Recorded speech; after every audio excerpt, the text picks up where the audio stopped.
Welcome to The One Thing, where each episode features our signature segment, Pandora's Box. We dive into hot topics that challenge the norm and ignite real conversation. Inspired by Greek mythology, Pandora's Box isn't just about chaos. It's about truth, transformation and hope. That's what we bring to every conversation. Have a cause or business that deserves to be seen? Want to be remembered forevermore? Be our next special guest. Contact us today at theonething@edgeradioaustralia.com. Hello, everyone, and welcome. I'm back on the couch. Back. Oh, the troublemaker is back In the driver's seat. Oh, no, We did miss her. Yeah, we did. The navigator's seat, because you're the driver, right? Absolutely. Well, we should swap then because I'm right-hand drive. Yeah, it doesn't matter. Follow the story. We'll sort that later. All right. So welcome, everyone, to The One Thing on Edge Radio Australia, to my beautiful co-host, Lisa, and my handsome co-host, Aaron. Oh. And our very special guest, Dorothee Gevers. Is that how you say your surname? Gevers? Gevers? Gevers, Yes. yeah. Go. And how would the Aussies say it? Gevers. Gevers. Gevers, mate. Gevers, yeah. Oh, look, it sounds like a bit of a joke that I make often, so there we go. Yeah. All right. Well, Dorothy, it's time to click those heels together because I want to hear a lot today of what you've brought along. But you have something to read first. I have, definitely. So today we're talking about a very important topic. Dorothy's a expert in this topic, I believe. She's even gone as far as seeing my little old mum. So, Mum, if you're on the screen, hello. What's your mum's name again? Trudy. Hi, Trudy. That's the Australian way. Otherwise, you can say truss. Oh, Truss. Can you say that? I'll give it a red hot go. Yeah. Truss. Hi, Yeah. Trudy. Thanks for bringing us Leanne. We love her so much. Don't listen, Mum. It's all lies. So today we are talking about why are we forgetting those who can't remember, the forgotten minds. So Dorothy is at the moment a unregistered, we don't know why yet, but I'm sure she'll tell us, occupational therapist. She's an advocate for dementia care and a volunteer with the People's Health Alliance, which is where I met Dorothy. I'm part of People's Health Alliance in Perth, Western Australia, and actually the health hub for Kalamunda is up at my house currently. We are going to be talking and opening Pandora's box on the Marginalised? yes, Marginalised. and forgotten people who are living with dementia. So really important, and it's not just full-blown dementia either. These are the people that are just starting out in their journey. So, Dorothy, I know you have a wealth of knowledge, and I just want to welcome you to the table. Thank Welcome you. to the Welcome, couch. Dorothy. It's Thank great to you. have you here. Yeah. Absolute pleasure. I'm looking forward to hearing what you've got to say because Yeah. this is an issue that has touched a lot of us. Let's be absolutely honest. Yeah. Certainly in this room, Yes. and I'm sure out there right around the world. And it's something that we don't talk about enough because Yeah. it's uncomfortable, right? Yeah. And we like to.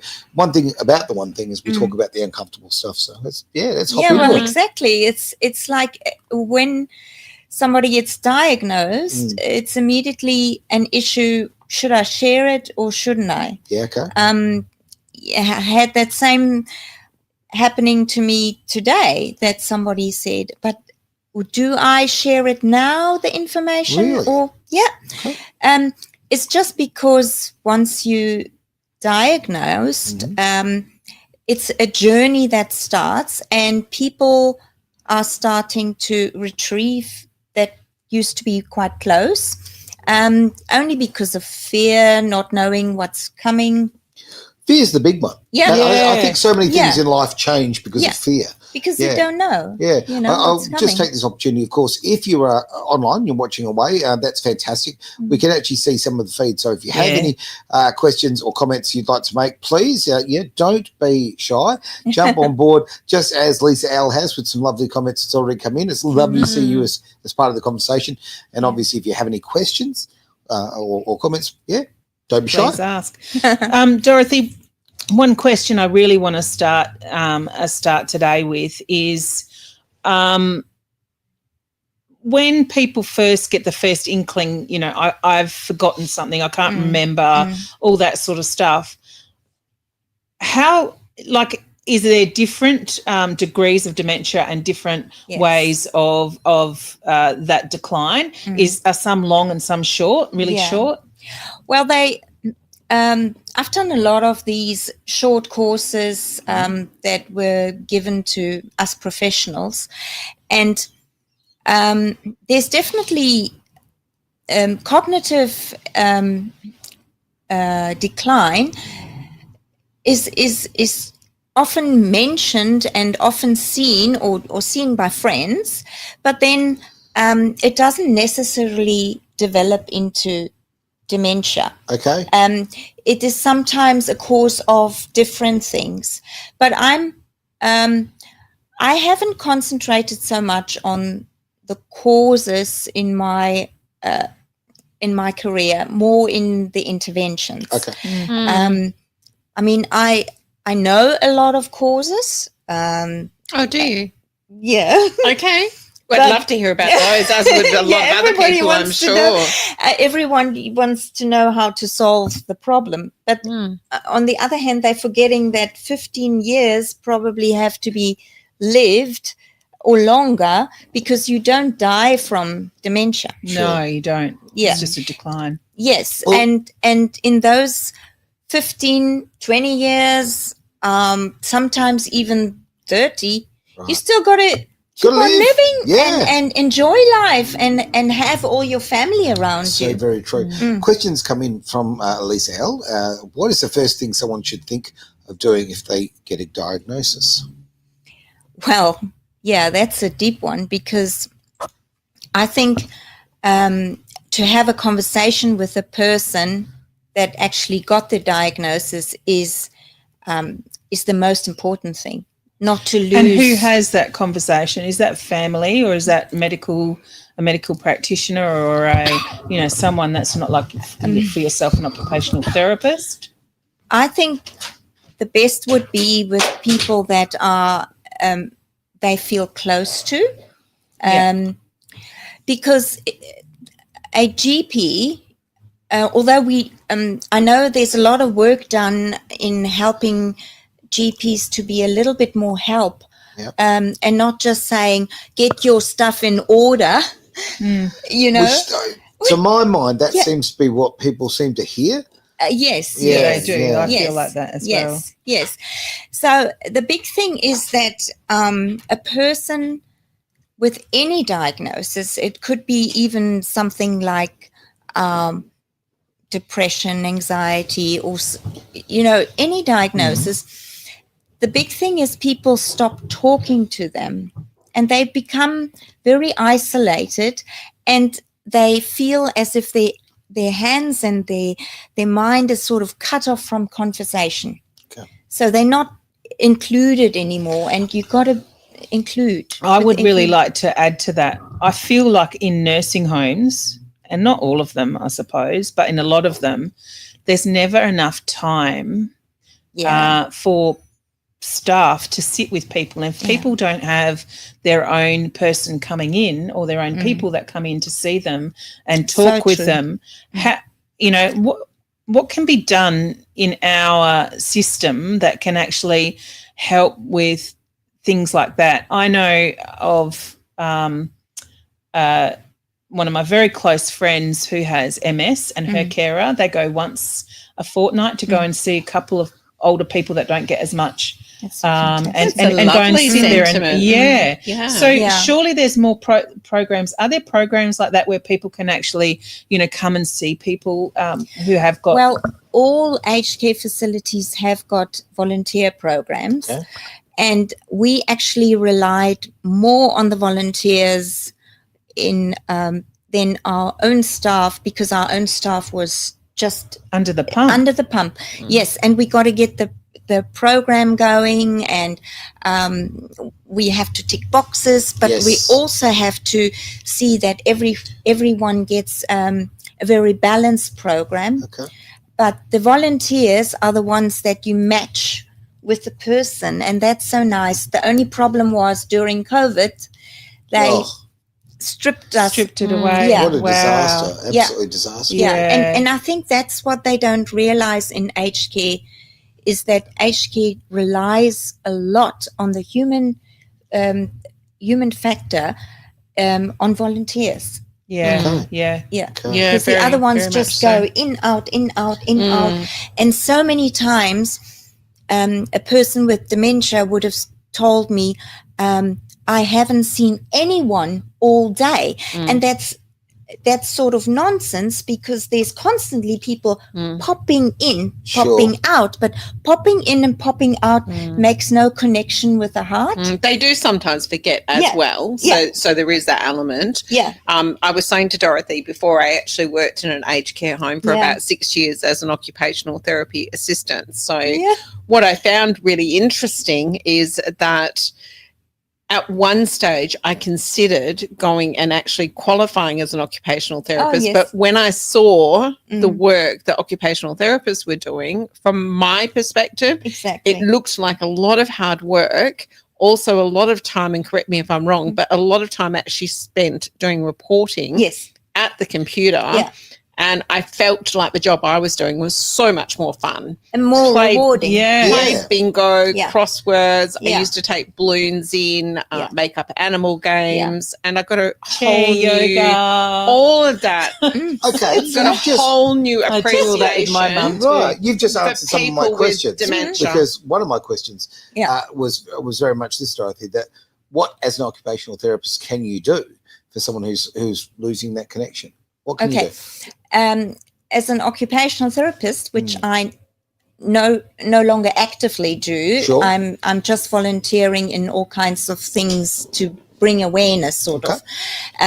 But what you do as an occupational therapist, you assess at what level the person is able to engage or function or use their creativity or use their volition and their energy. And we also test the physical, but it's more the social and the mental. Yeah. So and it is occupation, because you cannot live without occupation. You cannot live without being meaningful, and it's meaningful occupation that really gives you Agreed. It gives you this eagerness to go on, and it gives you what in Afrikaans we would say vuma, which is mojo. Yes, Get a little mojo into your life. Yes. Vuma. Hey, Vuma, baby. Hey, I just went all Pepe Le Pew. I completely lost it there.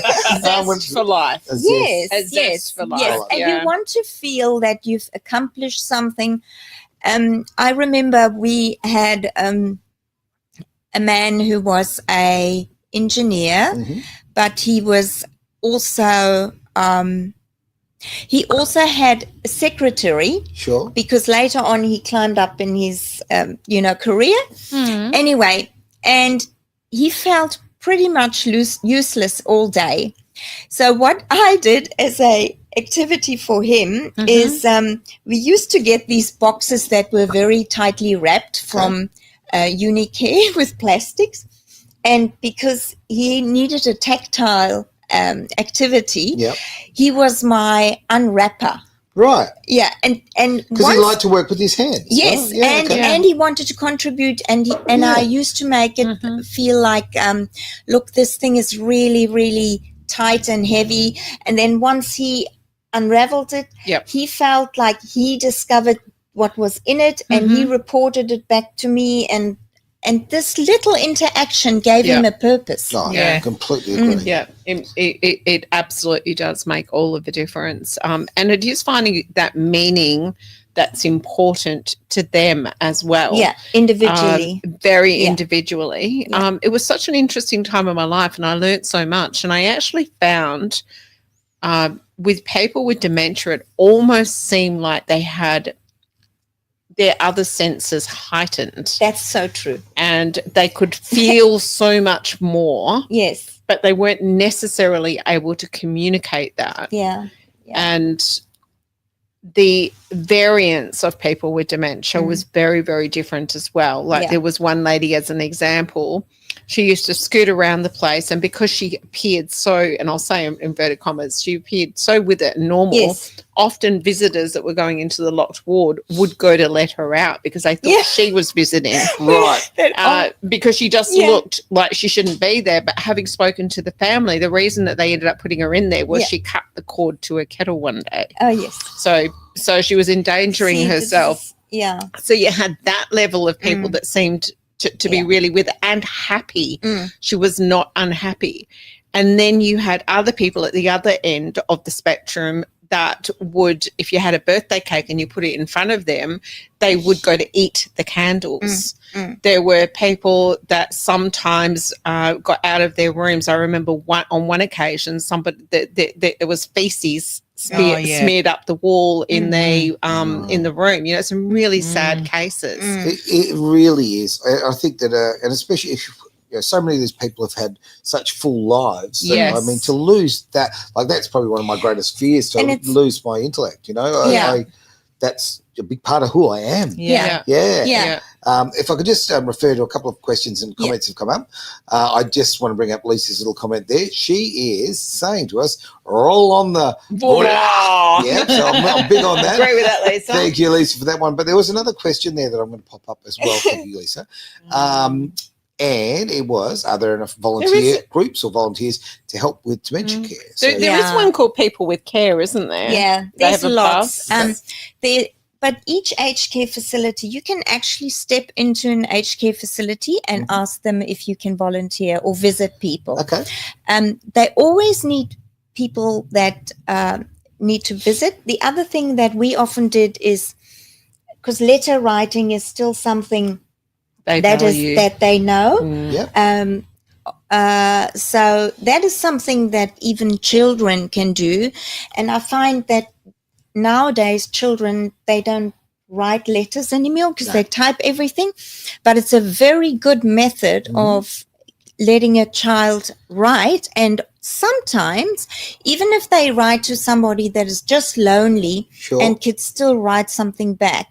That's a lovely thing. Yeah. I think more schools need to interact with these homes. That's a great I mean, in other countries, I think, and you'd know a lot more about this, but is it Sweden where they actually put daycare centres next to aged care homes? And in Holland as well. Yes. Do they really? Yeah, in Holland there's actually a dementia specific aged care facility that has little shops in it. Yeah. And they go shopping, and all the staff are shopkeepers and help them out.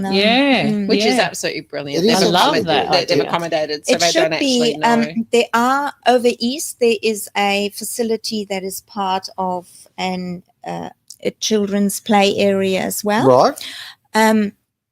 We've got a Australian intergenerational. AIIP, that's a group that concentrates on the interactions of generation, not necessarily with dementia, but I belong to them for a long time, and they do marvelous work with, it's that program, the 4-year-olds on Oh, that's great. Yeah. See, I worry about, and tongue in cheek, but on this, with the differences between our generations. So, so people who will be in these places in the future, I mean, they're not capable of writing a letter. They can only basically talk in emojis, okay? Well, my mum's sitting there on her iPad, mate, so she's 88. There you go. She'll wipe the floor with me. But that is amazing that she was able to learn that. Good on her. Yeah, and I think fantastic. I would always encourage that. My mother, for instance, she didn't develop full-blown dementia, but she developed a very high anxiety at the end of her life, and she wouldn't touch those things, and it was so sad because she was in South Africa, so it was really sad that it was so far. Very, very hard. Yeah. So mum rings her sister, who's 80, every week, or they both ring each other, and she taught her how to do it. She's 8 years younger. Taught her how to do messenger phoning, Facebook Messenger phoning.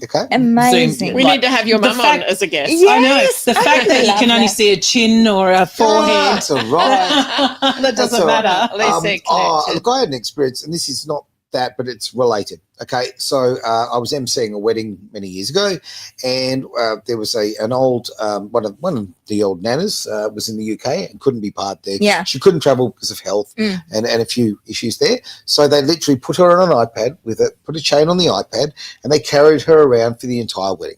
And then they'd hand her to another person, so she was part of the wedding. What do you mean they carried her around? Well, there's an iPad that they put a fantastic. chain on. Okay. Yeah. She's on the other end. So she's on the other end. So she's there in the another UK. country. with health issues. Okay, so the bride and groom carried the iPad. Yeah. Well, no, all of Everyone. this. She got handed here, handed there. Oh, So she was able to be a big part of it. understand. And it was fantastic. Oh, You know, how that is wonderful. to me, maybe that's something we could try with people with dementia because, Yeah. you know, people need to feel Actually, included. During COVID, Yep. 2020, as WA shut down so immediately, it went really, really fast. I was already, before that, we addressed isolation. Right.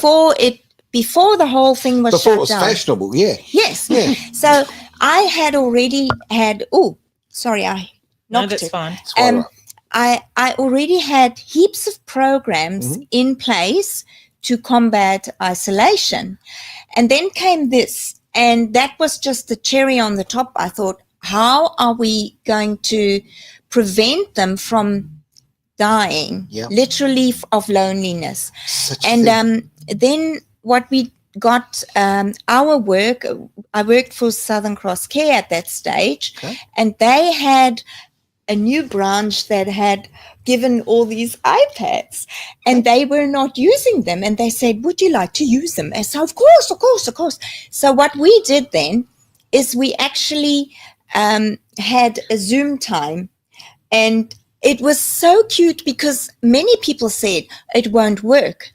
But what was so interesting is that I remember the one, he had a budgie at home. So she was just talking to her husband, Right. who couldn't visit at that time. And we put her there, and he was there, and he was all tensed up. And then she saw the budgie in the back of his room, and she was just so happy to see the budgie. So these extra things Yes. came on. And also what we happened to see was that was the funny thing is, you know how people that didn't get the jab were not allowed to come in. Visit, Yes. Yep. So we had this Italian guy whose family didn't have the jab, and they met in the foyer. Yes. It was very windy, and I fighted for them, that it should be a bit more, protected area. Yeah. Sure. But his daughter said, "Don't worry about it. At least he's seeing all his grandkids. Yeah. Well, that's Everybody true. else didn't." Yeah. What a Yeah. good point. We had such fun there because unfortunately our facility had a wall around it, and normally would take them out for bus rides and things, but Yeah. that was not possible. So the one family was very, very clever. They had a Hilux, or a very high thing. Yeah. Huge, I don't know yeah. what it is, Silverado or something. Okay. And the whole family climbed on the roof, Yep. and she was sitting there, and she had lots of That conversations. is fantastic. I love is that. fantastic. You know what? We can find a way. Yeah. Yeah. Hey, time for a very quick little break. Back in just a tick. It's Edge Radio Australia. You're watching The One Thing. Is pain holding you back? Bowen Therapy with Panacea Healing can change that for you. It's never too late to recharge your health, career, or purpose. You have the power within yourself to change what no longer serves you, taking your life and health to another level. panaceahealing.com.au. You can do anything. And welcome back to the One Thing on Edge Radio Australia, where we are talking all things about dementia. And we have the lovely Dorothea, who was having a chat with us about what happened in her facility during COVID, when COVID happened. It feels Oh my God, yeah. it feels like In so some- long ago, but I it feels like know. just yesterday. I doesn't know. It? Yeah. It's Crazy. weird, isn't it? Absolutely weird. One thing that I remember that I got all frantic about is we had 4 groups coming to the facility. So was it like a preschool and then a school and then a high school, Right. and then even the students, and everything was. There wasn't even any COVID here in Western Australia, but they asked us to shut down everything and all the programs had to be closed. So I kept a track on how long it took for them actually not to see any other generations. Ooh. Yeah. So it happened that some of them actually passed away without seeing any family. Disgraceful. But you know that a child, when you see a child, your interaction is just natural. Yeah. You know, we live with our grandchild and he lifts the mood every single time. He just comes in and, you know. They do, don't they? They bring so much energy. It's a beautiful energy. It's Yes. a different thing altogether. So once that all was stopped, the whole facility felt like totally silent. Yeah. And then I was sort of measuring how long it took for them to re-engage with children again. That facility, although I wasn't there, I kept an eye on that and I asked them, you know, are they inviting people back? It took a whole 2 years. So Wow. yes, and the sad thing was that, you know how the highlight of your life is when you are that old and you lost like contact with your own family or your own children, then the grandchildren is something, and the great grandchildren is something that you really look forward to. Very special, I imagine. Yeah, my And, mum loves visits from my yeah. sons. Yep. Just putting it out there if they're watching. That's right. Yes. That's right. And remember, okay, this weekend is Father's Day. So if you have I an know. older dad out there Yeah. or granddad, maybe Yeah. go and visit him. And the conversations are just wonderful and endless, you know. That's great. Yeah. And I'm interested to ask you, Dorothy, and you're not expected to know this because it's not your expertise, but I'm interested to know if there's a variance in different countries in the world. I mean, from my perspective, I feel like we've got a very high case of dementia in Australia. Yes. And you were talking about causes before, and I think we are what we eat, and I think a lot of that is lifestyle and diet and everything else, because that affects our brains as it affects our body. And I would imagine the USA would be quite high with dementia as well. Do you have any statistics on how different countries are affected? That's the first part of my question. And the second part is how different countries manage it, because I know we tend to, in our culture, put people into aged care facilities. Yeah. Actually, I'll make the comment on something else I wanted to speak about as well, but just those two to start with. Well, it's a very, very valid question. And most people always say, could I have done something about it? Yes, there's a lot of people. I want to actually promote a group called Dementia Pioneers. They are in the UK. Okay. And they are looking a lot into the causes of dementia, because most doctors don't start with the causes. Once the diagnosis is made, the cause is sort of airy-fairy somewhere. Yes. Because you can't pinpoint it. However, if you do a longer interview, Sure. and you run blood tests and you run other tests, not just the scan, Okay. because why do they do the scan? All these It's a good scans. point. Why do Why? they do?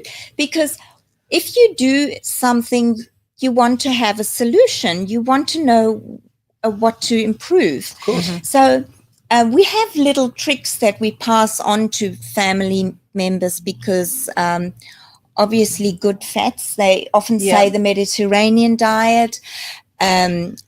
Coconut virgin oil, mix it into everything, mix it even into a coffee. Some people say the carnivore diet fixed a lot of things, but studies have still to go on there. But it's also, one of the things that is often underestimated is the thing about exercise, fresh air and sunshine, because the sunshine is something that some people, when they get older and colder, they don't always, they will just sit in one spot and don't move. Especially if they don't have carers that take them out in the sunshine. We forget about the basics, don't we? Yes. And just speaking on sunshine, there's a doctor out there called Dr. Jack Kruse, and you can have a look at some of these stuff online. According to for mitochondrial health, you actually need the sun. Yeah. That means no sunglasses. Go outside and have no sunglasses for 5 to 10 minutes a day. Yeah. If you can't tolerate, going out without sunglasses, make sure you get that. Yeah. Make sure you get that early morning sun. Expose your body as much as you can to sunlight. Yeah.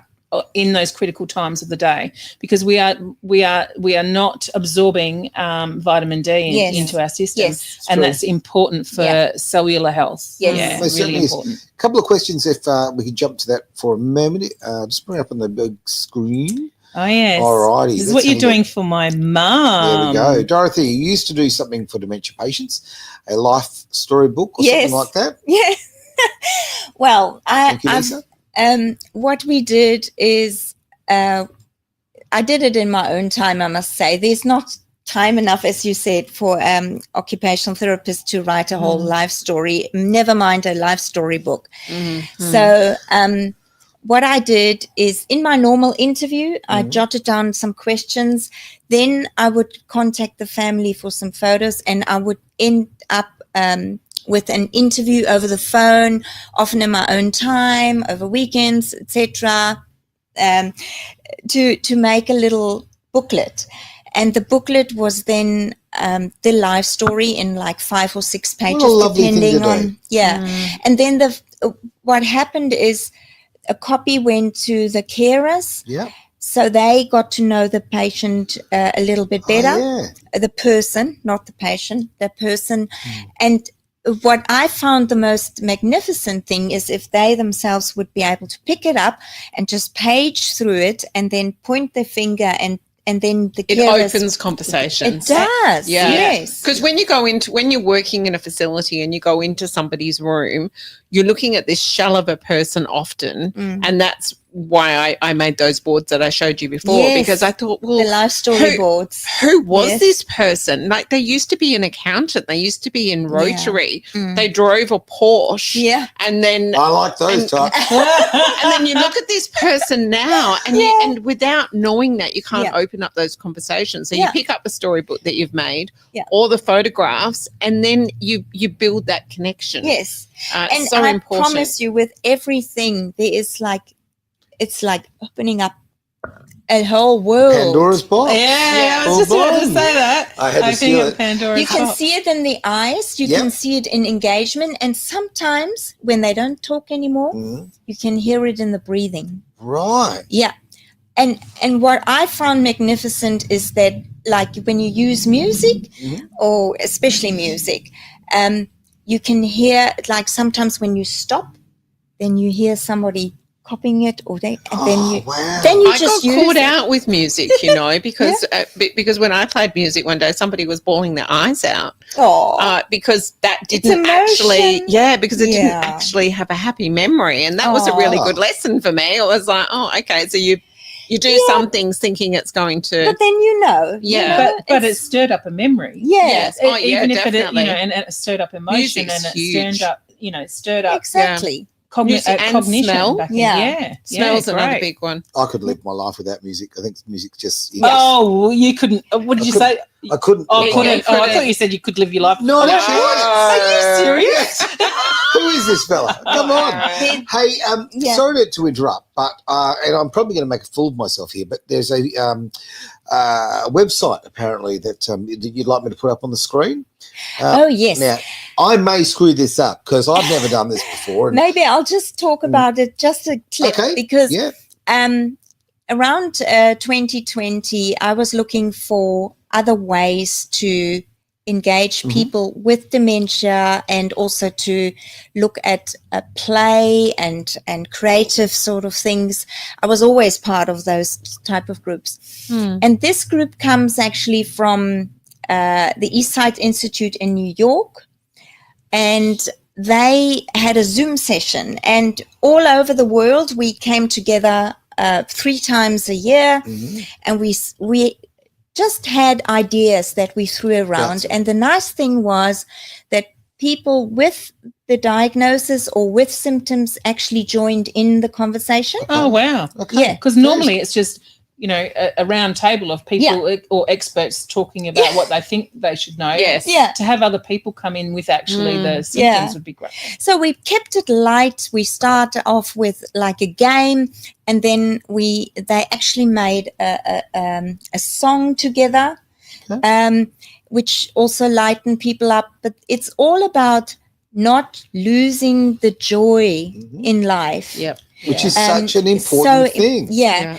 And then we decided, I think in 23, they decided taking it to the streets, just getting it out there.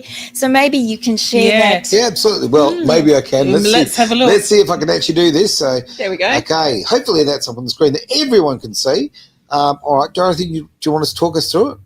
Well, if you go on the website in your own time, but just Google taking it to the streets, reimagining dementia, and you'll get there, because it has endless amounts of little videos. Okay. Well, I'm going to scroll away. That actually that people made by themselves in all over the world. Okay. Like attacking the the marginalized and the narrative, because when you get the diagnosis, you're not supposed. There's an example, for instance, of somebody just approaching people on the street. Yeah, but I couldn't do that because I needed a indemnity insurance. Right. So I'm doing it here. Sure. Yeah, no, and a great Because the idea. air is free and you can. That's right. Yes. So what Dorothea was doing, she wanted to take this out to the streets or to shopping centres or to places where to grab attention for people to actually find out, you know, what it's like to live with dementia and to what help can you those do? and what can we do as a society. Yes. But she was fraught with, she doesn't have a business, and she needs insurance. Everywhere she went, she needed insurance. Yeah. Even though what she's doing is a service, Yes. a public service. Free. Yeah. It's the insurance that kills you, I think. Yes. Oh, it does. Absolutely. It stops good people from doing things. And, it's just about bureaucratic rubbish, red tape on everything. Yeah. And it's such a shame. I was always able to do those sort of things in South Africa. I got away with a lot of things. Different set of rules over there, for sure. So so people can definitely have a look at this website in their own time. I think it's really good. Yes. It's a long website. It's a really long. Really colourful. There's a lot there to look at. reimaginingdementia.com/taking streets. Yes. Yeah. And it's a lot of art exhibitions, and it's amazing. You've got to click the other one. So if you just click back to the other tab, Aaron, you should I be just good. do that? Yeah. Yes. There Hopefully we are. we get everyone back. Hopefully that worked. There we go. I'll find out. Hopefully it worked. All right. We're definitely not going to put up that comment from CC. Oh, I already did. I That's, saw it and That's I saw it too late. That's one of the things you actually dislike when you're working in this field. Yeah. Because everyone makes comments like Right. that. Oh, yeah.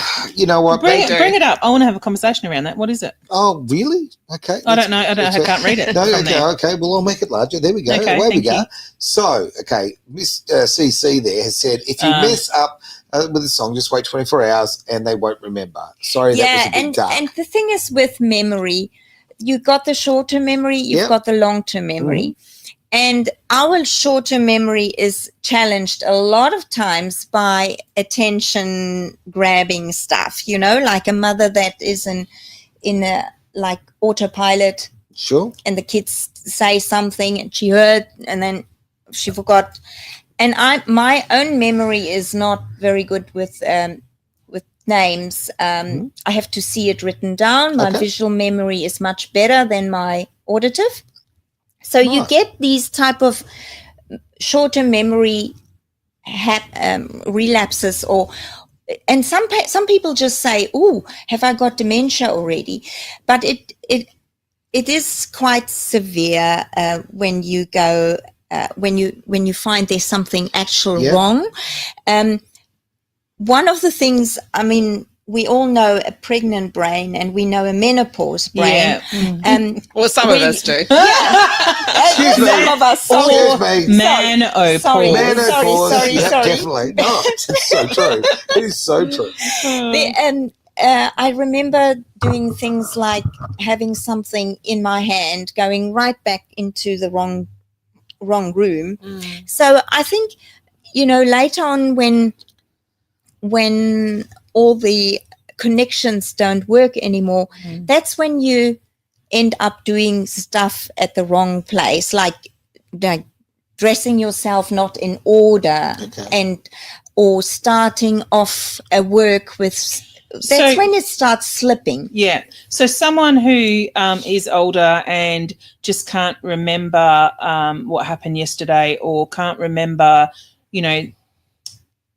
what someone was saying, and you have to, like, as a carer for an older person, is, when you have to repeat yourself all the time. Yeah. Is that a sign of dementia starting, or is that just a failing brain? It or could age? be, but it normally phases out in lots more areas. Yeah. Okay. And the whole thing with, we would always encourage somebody to live in their own home as long as possible, only because it's familiar and you can do stuff there. I mean, you can fold your own washing and you can water your own plants. The old saying, use it or lose it. Yeah. Right? Okay, so you keep that momentum going. Yeah. You Mum, keep being active. Use it. It's important. Or lose it. So one of the things that often happens with couples, when you've got couples living in a home, and then one of them starts getting signs of dementia, it's not uncommon for the husband or the wife, whichever one, to cover for them, because they don't want to feel lonely. So they might go to the doctor and the doctor might start picking it up, but it's not that obvious that their condition is as bad as it is, because the other person's always stepping in as an example, compensating, turning the gas off when Mary's left the gas on. Yeah. It's always Mary. Always. Yeah, always Mary. So Mary, it's always Bob. So Mary might not have, Mary might be in a really bad way, but Bob isn't. But Bob might be covering, compensating it. As you I said. had some and that's family love, isn't yeah. it? Of course it is. I had a family friend, and now I was young when this occurred, so I was probably in my 14, maybe even earlier than that. She was very young, in her 50s when she got dementia, I think. Wow. He cared for her for 16 years. Wow. Till she passed away. And she was that bad that, she would just be sitting in her chair, just on her hands. Yeah. And the only time he got reprieve was, and this is where my mum, she's such a beautiful person. He would bring her to mum and dad's. He would go and out on the tools with dad, and mum would sit there and look after her for half a day. Yeah. So he would give, she would give him respite and reprieve. But communication was so hard. How, when people are getting to that stage of dementia, how do you communicate with them? Well, we don't just communicate with our voices and words. And the big thing is to look for signs of communication different to the words, actually.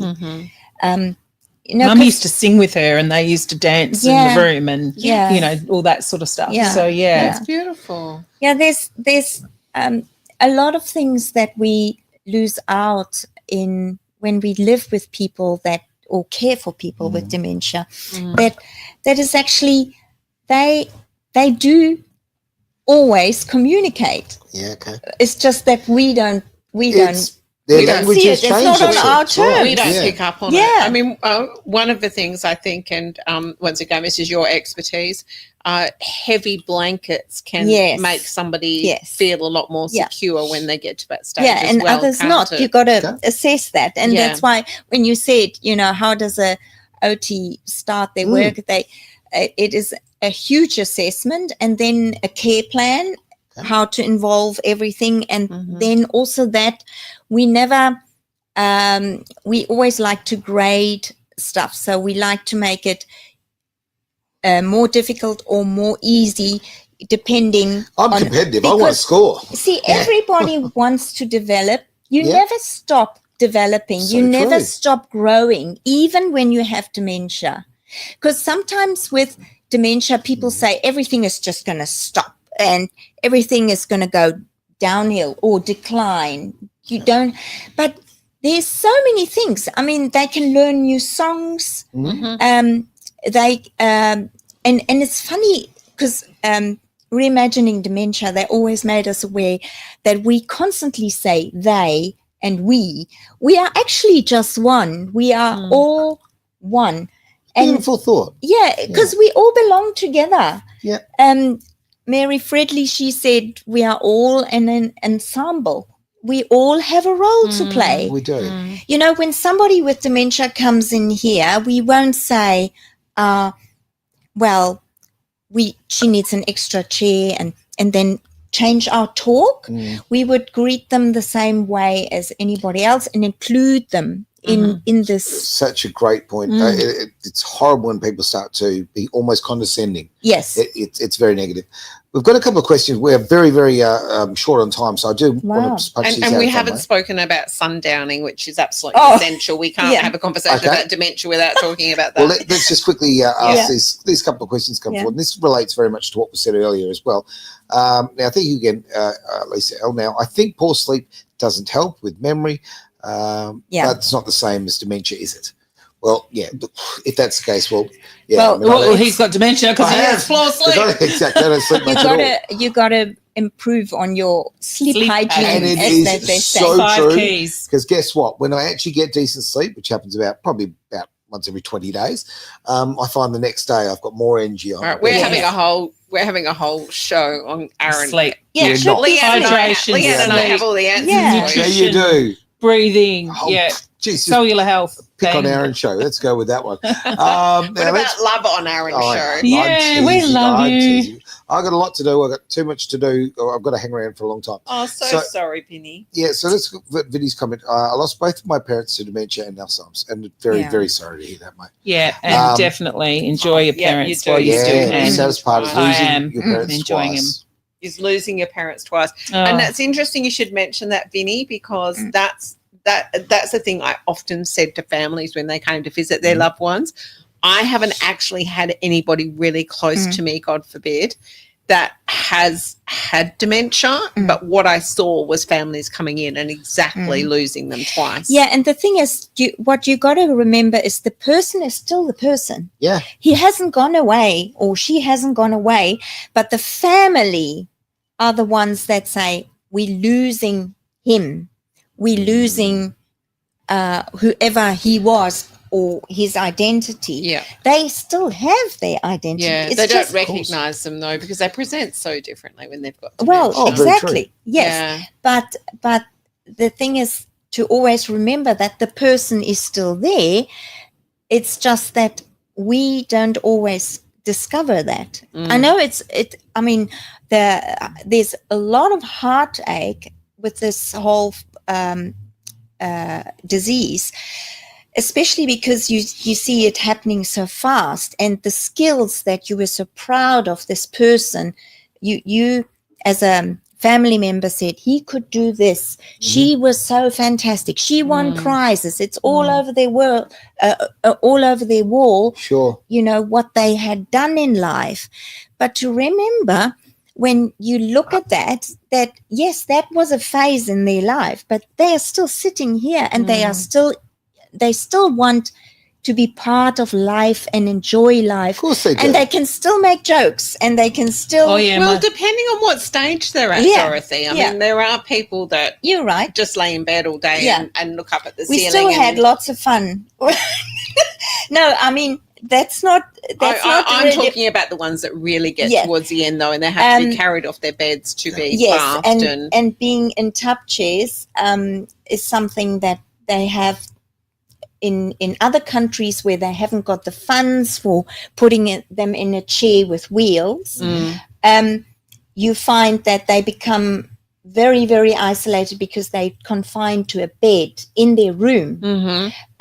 But here in Australia, we always thought that they sitting in a chair with wheels and then be part of everything. Yeah, the home I was in wasn't that wasn't the case. There were a couple that were in beds constantly. And there's always the choice. Yeah. There's Give it a always go. the I'm going to choice. throw this here. Tell me about the sundowner thing. Yeah, the sundowner. Yeah. Sundowning. So when the light dims, then there's this restlessness starting in people with dementia. Not everyone, but lots of them suffer from it, and they want to go home because where they are at the moment, that's not their home. Of course. So they actually literally take their belongings and they want to be at the door or say, I have to go home. And it's our fault that that happened, because the thing is, we took them from their home. It often doesn't happen that much when you stay in your own home. And also the circadian rhythms, if they get messed up with in the longer run with dementia, then it causes this, that they are awake at night and in the daytime very sleepy. Right. So it used to cause so many problems in aged care, and all they did was to increase the psychotropic medication in order to keep them calm. But that's not the solution. The solution is more sunlight in the morning, before 12 o'clock. The solution is being out there in a tree, under a tree. Lots of facilities don't even have trees anymore. Now, I swear to God that a full moon, and we used to all say it, it was like The Walking Dead. Yeah, but we are made of water. Yeah. So I myself suffer from a bit of that. Really? I become extremely active. Okay. I've realized that as a teenager. During the full moon. Yeah. Okay. Yeah. Dorothee, thanks so much for being part. Well, not you. You brought so much to us, and so many people have been on all the different platforms, and we really appreciate that. I want to take this very quick opportunity to say to people who are caring for those with dementia, we love you. Doing a great job. So much love your way. It's really hard. Yeah, such a difficult thing, specifically if it's someone you know and love, but those who are working that industry as well, you are absolute superheroes. So thank you very, very much. That's right. Yeah, just know that you're incredibly appreciated. Ladies, I think we are way over time. We apologise. That's happening. As always, the time just flies by. Thank you, Dorothee, for for coming today and at short notice as well for me. And the fact that you've gone to see my mum a couple of times now and doing a storybook for her. I appreciate that as well. Thank you very much. I'd love to see it when it's done. Yes, Can I just make one closing comment, which is, if you've got somebody in an aged care facility, it does make a difference. They do know, and it is really frustrating, I think, because you go there and then the person doesn't remember that you were there yesterday or the day before or the week before. Yeah, that's hard. At some level, they do know that you were there, so do not get put off from that. And sometimes it's the neighbour next door that benefits from your visits. That is so true, actually. Yeah, that is so true. Well, thank you again, everyone. Really, really appreciate it. Thanks for being part of the one thing here on Edge Radio Australia. See you next Thanks, week. everyone. Well, I won't see you next week. I'll see you in 2 weeks. Ever felt lost online finding the right businesses? Absolutely, like a needle in a haystack. Introducing the Worldwide Awake Business Directory. Tell me more. It's your hub for businesses sharing your values. Discover eco-friendly products, socially responsible services, and more. Count me in. I'll check it out straight away. Find businesses aligned with your values on the Worldwide Awake Business Directory. Start making a difference with every purchase.